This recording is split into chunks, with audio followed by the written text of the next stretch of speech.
오늘 하루 더 지혜롭고 행복해지는 세상, 민지율입니다. 몸과 마음이 아플 때 우리는 우울하고 절망합니다. 내가 처한 상황이 전혀 나아질 것 같지도 않습니다. 하지만 과연 그럴까요? 몸과 마음이 아플 수밖에 없었던 고통 가득한 삶에서도 행복한 삶을 만들어 나간 사람들은 꼭 있습니다. 아니, 생각보다 많습니다. 여기 스스로를 치유하고 세상의 치유의 전령이 된 한 여인이 있습니다. 제가 예전에 올린 I Can Do It의 저자 루이스 L. 헤이의 이야기입니다. 오늘은 그녀의 책 있는 그대로 나를 사랑하라 치유의 가장 마지막 장에서 밝힌 그녀 자신의 삶에 대한 이야기로 채워볼까 합니다. 그녀의 삶에는 어떤 고통이 있었을까요? 그리고 그 고통을 어떻게 축복으로 바꿨을까요? 그녀의 이야기를 통해 우리의 삶에도 치유의 빛이 스며들기를 간절히 바라며 그녀의 이야기 속으로 들어가 보도록 하겠습니다. 나의 이야기. 우리는 모두 하나다. 나의 부모는 내가 태어난 18개월 되었을 때 이혼했다. 내가 기억하기로는 이혼 당시의 상황은 그다지 나쁘지 않았던 것 같다.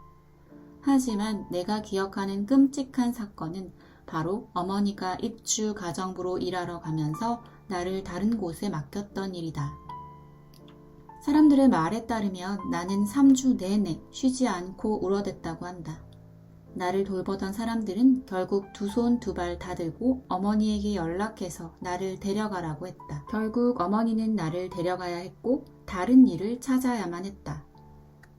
지금 와서 어머니가 남편 없이 혼자 아기를 키우신 것을 돌이켜보면 감탄할 수밖에 없다.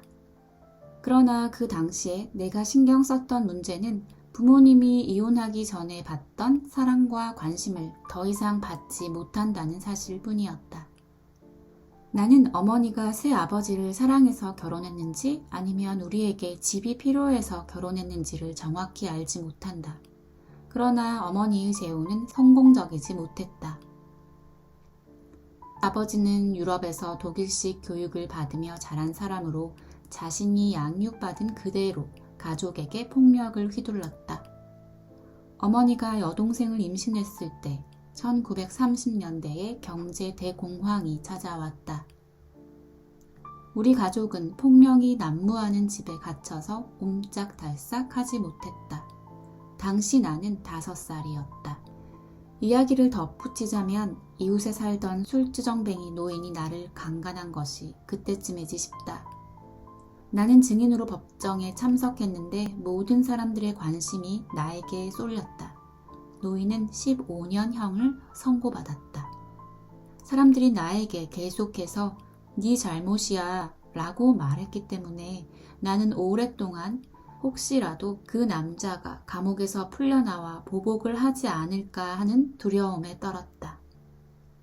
나는 어린 시절의 대부분을 극심한 노동에 시달리면서도 육체적, 성적 학대를 견디며 지내야 했다.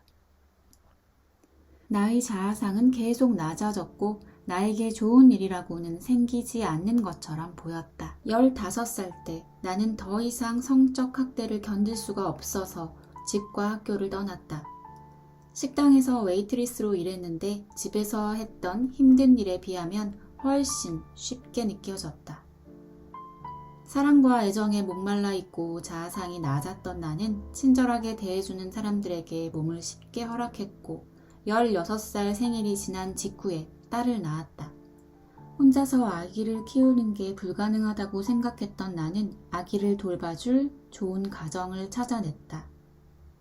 아기를 낳기 전 4개월 동안 오랫동안 아기를 바라던 불임 부부의 집에서 같이 살았다. 아기를 낳기 위해 병원에 갔을 때부터 아기의 이름에는 그 부부의 성이 붙게 되었다.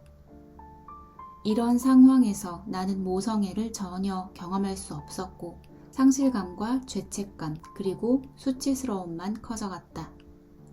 아기를 낳은 지 닷새째 되던 날 나는 부부의 집을 떠났다. 나는 즉시 집으로 돌아가서 여전히 새 아버지에게 학대를 당하고 있는 어머니에게 말했다. 어머니, 더 이상 이렇게 살 필요 없어요. 여기서 같이 나가요. 어머니는 10살짜리 여동생을 남겨둔 채 나와 함께 집을 떠났다. 새 아버지는 여동생을 끔찍히 예뻐했기 때문에 여동생을 남기고 가는 것이 더 나을 것 같았다. 어머니가 자그마한 호텔의 청소부로 취직하고 자유롭게 편히 쉴 수 있는 아파트로 이사하도록 도와드린 다음에야 나는 내 임무를 다했다는 생각이 들었다. 어린 시절에 경험했던 폭력과 자신이 가치 없는 존재라는 생각이 결합되어 나는 계속 나를 함부로 대하고 심지어 나를 때리기도 하는 나쁜 남자들을 인생에 끌어들였다. 나는 남은 인생을 남자들을 원망하며 지낼 수도 있고 계속 나쁜 남자들을 사귀면서 지낼 수도 있었다. 그러나 차츰 직장에서 일이 잘 풀리면서 자긍심이 점차 높아졌고 나를 함부로 대하던 남자들이 인생에서 사라지기 시작했다. 학대당하던 것을 당연하게 여기던 나의 낡은 사고방식이 변하자 그들은 더 이상 내 곁에 있을 수 없어서 떠난 것이다. 그 남자들에게 아무런 잘못이 없다는 뜻은 아니다. 다만 부정적으로 생각하는 나의 패턴이 없었다면 그 남자들이 나에게 접근하지도 않았을 것이라는 뜻이다. 이제 여자를 학대하는 남자는 나에게 아무런 관심도 갖지 않는다. 나의 패턴이 더 이상 그런 남자들을 끌어당기지 않기 때문이다. 시카고에서 여러 해 동안 잡일을 하다가 뉴욕으로 건너간 뒤 운 좋게도 패션 모델이 되었다. 그러나 유명 디자이너의 패션쇼 모델이 되어서도 나의 자존감은 여전히 낮았다. 오히려 모델 일을 하면서 자신의 단점을 더 많이 알게 되었다. 나는 내가 아름답다는 생각을 전혀 하지 못했다. 그러다가 멋지고 교양 있는 영국인을 만나서 결혼했다. 멋진 남편을 둔 패션 모델이었지만 나의 자존감은 여전히 낮았다. 그러다 몇 년이 지나서 나는 내면을 다루는 훈련을 하기 시작했다. 결혼한 지 14년이 지난 어느 날 남편이 다른 여자와 살고 싶다고 했다. 좋은 일이 계속 일어날 수 있다고 겨우 믿기 시작한 나는 심하게 좌절했지만 시간이 지나면서 삶은 계속된다는 사실을 깨달았다. 나는 인생에 변화가 일어나는 것을 느꼈다. 어느 봄날 숫자로 점을 보는 사람이 가을에 인생을 변화시킬 만한 어떤 일이 생길 것이라고 말해주었다. 그 일은 너무도 사소한 일이어서 몇 개월이 지나서야 비로소 알아차릴 수 있었다. 정말 우연히 어느 날 뉴욕시에서 열린 종교과학 교회 모임에 참가했다. 처음 듣는 이야기가 많았지만 내 안의 목소리가 나에게 집중하고 들어 라는 명령을 내렸고 나는 그 명령에 따랐다. 고등학교를 중퇴하고 공부라고는 해본 적이 없는 나는 갑자기 지식 탐구에 대한 열정이 불타올라 영성과 치유에 관해서 미친 듯이 공부하기 시작했다. 이 모든 일은 작은 시작에 불과했다. 교회 상담가로 활동하면서 나는 초월 명상가가 되었다. 나는 6개월 과정으로 아이오와주의 페어필드에 있는 MIU 대학교에 다니기로 결심했다. 그곳은 나에게 완벽한 장소였다.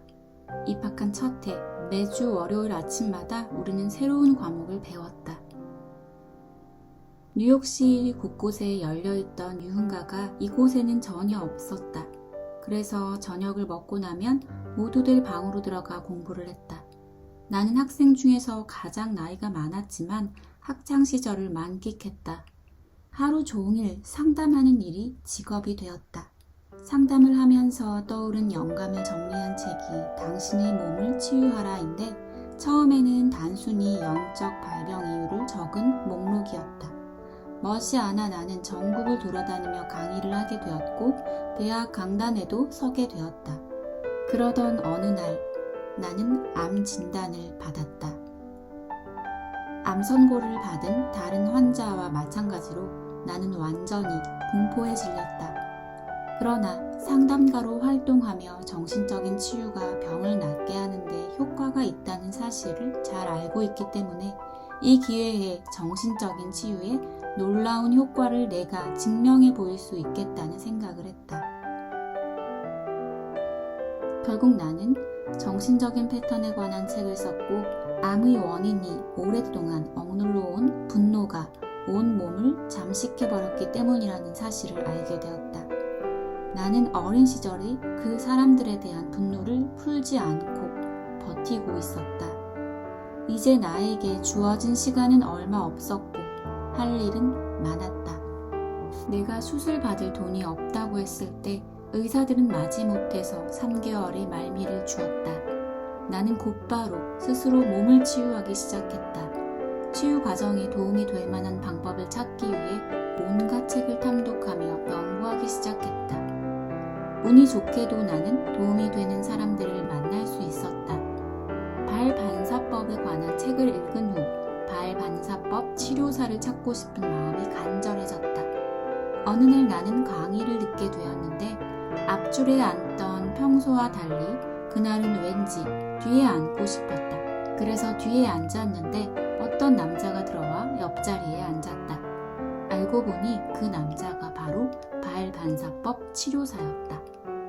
그는 2달 동안 일주일에 3번씩 우리 집에 찾아와서 치료를 해주었고 그것은 정말 큰 도움이 되었다. 나는 전보다 훨씬 많이 자신을 사랑해야 한다는 사실을 알았다.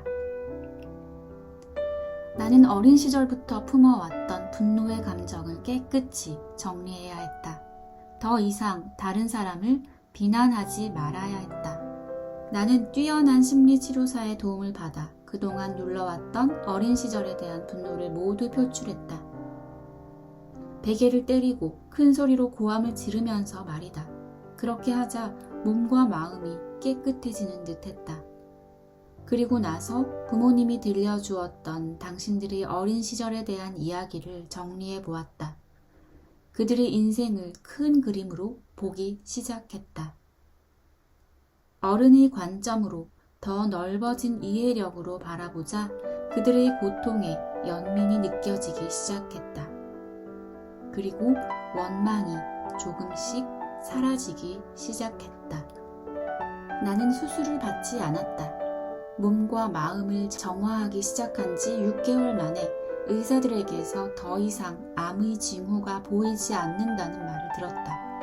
나는 의사들이 말하기 전에 이미 이 결과를 알고 있었다. 경험을 통해서 나는 우리가 사고하고 행동하는 패턴을 바꾸려고 마음만 먹으면 병은 얼마든지 치료할 수 있다는 사실을 알게 되었다. 때로는 인생에 닥친 엄청난 고난이 축복으로 바뀌기도 한다. 나는 경험을 통해 이 사실을 배웠고 이전과는 다른 패턴으로 인생을 바라보게 되었다. 나에게 정말 중요한 것이 무엇인지 생각하기 시작했고 마침내 나무를 찾아보기 힘들고 날씨가 좋지 않은 뉴욕을 떠나기로 결심했다. 마침내 나는 뉴욕에서의 사업을 접고 로스앤젤레스를 변화의 시작점으로 삼기로 결심한 뒤 유유히 캘리포니아로 떠났다. 나의 작은 책, 당신의 몸을 치유하라는 나에게 많은 길을 터주었다. 나는 뉴에이지 모임에 빠짐없이 참가해서 나 자신을 소개하고 적절한 때를 봐서 내가 쓴 책을 내밀었다. 처음 6개월 동안은 바닷가에 자주 갔다. 바빠지면 해변을 한가하게 거닐 수 있는 기회가 줄어들 거라는 사실을 잘 알고 있었기 때문이다. 점차 상담 고객이 늘어났고 여기저기에 강연자로 참석할 기회도 생겼다. 모든 일이 척척 진행되어 로스앤젤레스가 마치 나를 환영하는 것처럼 보였다. 몇 년이 채 지나지 않아 나는 마음에 쏙 드는 집으로 이사를 갈 수 있게 되었다. 모든 일은 순조롭게 시작되었다. 얼마나 순식간에 인생이 완전히 바뀌어 버리는지 놀랄 지경이었다. 어느 날 밤 여동생에게서 전화가 왔다. 2년 만에 받은 전화였다. 그녀는 이제 90세가 된 눈 멀고 귀도 먼 어머니가 넘어져서 허리를 다치셨다고 이야기했다. 한순간에 어머니는 강하고 독립적인 여성에서 고통스러워하는 무기력한 어린아이로 변해버렸다. 병원에서 한 달간 입원 치료를 받자 어머니는 퇴원할 수 있을 정도로 몸이 회복되었다. 하지만 혼자서 지낼 수 있는 정도는 아니어서 나와 함께 살게 되었다. 인생의 진행 과정에 대한 신뢰가 있었지만 이 상황을 어떻게 처리해야 할지 몰라서 신에게 기도했다. 좋아요. 제가 어머니를 돌보겠어요. 하지만 하느님께서 도와주셔야 해요. 특히 재정적으로 말이에요. 어머니와 나 둘 다 서로에게 적응해야 했다. 어머니는 토요일에 우리 집에 도착했고 그 다음 주 금요일에 나는 출장을 떠나게 되었다. 나는 이렇게 기도했다. 하느님, 이 문제를 해결해 주세요. 출장 가기 전 어머니를 돌봐줄 사람을 구해야 해요. 목요일에 딱 맞는 사람이 나타나 우리와 같이 살며 어머니와 나를 도와주기로 했다. 나의 기본적인 믿음 가운데 하나가 또다시 증명된 것이다. 내가 알아야 할 사실은 다 눈앞에 펼쳐져 있으며 내가 필요로 하는 모든 것은 신이 정해주신 순서에 따라 내게로 올 것이다. 나는 또 하나의 교훈을 얻었다. 어린 시절의 쓰레기를 깨끗이 처리할 수 있는 기회가 온 것이다. 어머니와 나는 이제 시간을 내어 서로 앉아서 이야기를 나누기 시작했다. 예전에는 한 번도 해본 적이 없는 일이었다. 대화를 통해서 서로를 새롭게 이해하게 되었다. 이제 우리는 함께 울고 웃으며 서로를 껴안게 되었다. 때때로 어머니는 내 과거의 상처를 끄집어내시는데 그럴 때면 나는 아직도 버려야 할 것이 더 있다는 사실을 알게 된다. 나이에 관계없이 우리는 항상 쓰레기를 버리고 장애물을 부술 수 있다. 내가 최근에 경험한 것을 알려주겠다. 작년에 나는 76세가 되었고 그동안 두려움 때문에 한 번도 하지 못했던 일을 해보기로 결심했다. 사교 댄스를 배우기 시작했던 것이다. 어릴 때부터 춤이 배우고 싶었지만 용기가 없었다. 여러 해 동안 나는 다음 생에는 춤을 출 거야. 지금은 배우기에 너무 늦었어. 라고 말했다. 부정적인 말들을 되낸 것이다. 그러다가 지난 가을 어느 날 춤 교습소를 지나다가 다음과 같은 광고를 보았다. 한 번에 한 걸음씩 춤추는 법을 가르쳐 드립니다. 그 광고를 보고 나는 이렇게 생각했다. 한 번에 한 걸음씩이라면 나도 할 수 있을지 몰라. 그리고 아직 살 날이 많이 남았어. 다음 생이라니 무슨 소리를 하고 있는 거야? 그래서 나에게 인생의 새로운 장이 열렸다. 처음 2달은 지옥과도 같았다. 수요일마다 있는 강습 시간이 두려웠지만 버텨야 한다는 사실을 잘 알고 있었다. 첫 교습 때는 숨을 제대로 쉬지도 못했다. 내 안에 남아있는 작은 쓰레기 부스러기가 조금씩 모습을 드러내기 시작했다. 당황, 모욕감, 수치스러움이 내 몸속을 떠다녔다. 이것은 고칠 수 있는 긍정적인 확신의 말들을 찾을 수도 없었다. 그러자 선생님 중 한 명이 이렇게 말했다. 루이스, 눈에 두려움이 가득하네요. 왜 두려워하는 거죠? 그때는 즉시 대답하지 못했다. 그러나 그날 이후 열심히 생각해보니 나의 일부가 만약 내가 춤을 틀리면 누군가가 얼굴을 때릴 것이라고 믿고 있다는 사실을 알게 되었다. 그것이 나의 두려움의 원인이었다. 다음 교습에서 내가 이렇게 말하자 선생님은 눈물을 글썽거렸다. 그때가 나에게는 전환점이었다. 이제는 춤을 배우는 것이 정말 재밌다. 그러니 여러분, 내가 할 수 있으면 여러분도 할 수 있다.